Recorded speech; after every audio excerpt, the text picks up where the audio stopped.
بسم اللہ الرحمن الرحیم۔ امام علی علیہ الصلوۃ والسلام فرشتوں کے بارے میں کیا فرماتے ہیں، آئیے سنتے ہیں۔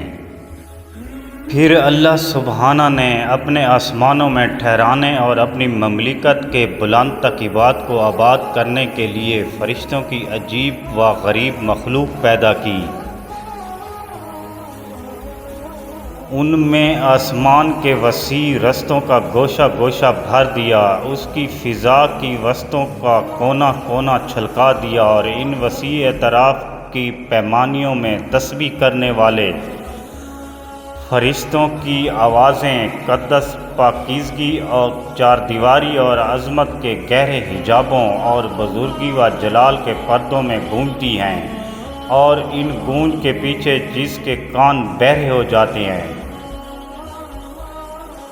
زلزلات نور کی اتنی فردانیاں کہ نگاہوں کو اپنے تک پہنچنے سے روک دیتی ہیں، چنانچہ وہ ناکام و نامراد ہو کر اپنی جگہ ٹھہری رہتی ہیں۔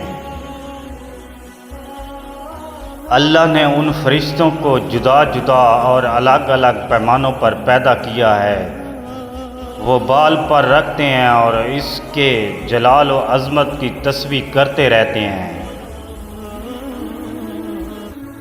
اور جو مخلوق میں اس کی صفتیں اجاگر ہوئی ہیں انہیں اپنی طرف نسبت نہیں دیتے، اور نہ یہ ادعا کرتے ہیں کہ وہ کسی ایسی شے کو پیدا کر سکتے ہیں کہ جس کے پیدا کرنے میں مقدس یکتا ہے، بلکہ وہ اس سے معزز بندے ہیں جو کسی بات کے کہنے میں اس سے سبقت نہیں کرتے اور اسی کے کہنے پر چلتے ہیں۔